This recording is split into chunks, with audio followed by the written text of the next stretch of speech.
മുണ്ടത്തിക്കോട് സെന്ററിന് സമീപം വീട്ടുപറമ്പിലെ മരത്തിന് മുകളിൽ കയറിയ ഭീമൻ മലമ്പാമ്പിനെ വനപാലകർ പിടികൂടി. മാങ്ങോട്ടിൽ പ്രഫുല്ലചന്ദ്രന്റെ വീട്ടുപറമ്പിലാണ് ഏകദേശം 8 അടിയോളം നീളമുള്ള മലമ്പാമ്പ് കണ്ടെത്തിയത്. ഗൃഹനാഥൻ പ്രഫുല്ലചന്ദ്രൻ രാത്രിയിൽ കാൽ കഴുകാനായി വീടിന് പുറത്തിറങ്ങിയപ്പോഴാണ് മുകളിലെ മരക്കൊമ്പിൽ മലമ്പാമ്പ് ചുറ്റിക്കിടക്കുന്നത് അപ്രതീക്ഷിതമായി കണ്ടത്.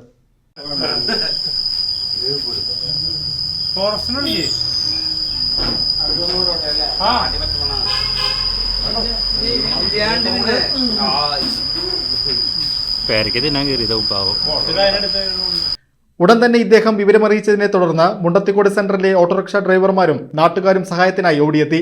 തുടർന്ന് പഴവൂർ ഫോറസ്റ്റ് സ്റ്റേഷനിൽ വിവരമറിയിച്ചതിനെ തുടർന്ന് വനപാലകർ സ്ഥലത്തെത്തുകയും നാട്ടുകാരുടെ സഹായത്തോടെ മരത്തിന് മുകളിൽ നിന്നും പാമ്പിനെ സുരക്ഷിതമായി പിടികൂടുകയുമായിരുന്നു. ജനവാസ മേഖലയായ മുണ്ടത്തിക്കോട് സെന്ററിന് സമീപം ഇത്രയും വലിയ മലമ്പാമ്പിനെ കണ്ടെത്തിയത് പ്രദേശവാസികളിൽ ചെറിയ രീതിയിൽ പരിഭ്രാന്തി പരത്തിയെങ്കിലും ഫോറസ്റ്റ് ഉദ്യോഗസ്ഥർ കൃത്യസമയത്തെത്തി പാമ്പിനെ കൊണ്ടുപോയതോടെയാണ് നാട്ടുകാർക്ക് ആശ്വാസമായത്. പിടികൂടിയ മലമ്പാമ്പിനെ പിന്നീട് ഉൾവനത്തിൽ തുറന്നുവിടുമെന്ന് ഫോറസ്റ്റ് അധികൃതർ അറിയിച്ചു.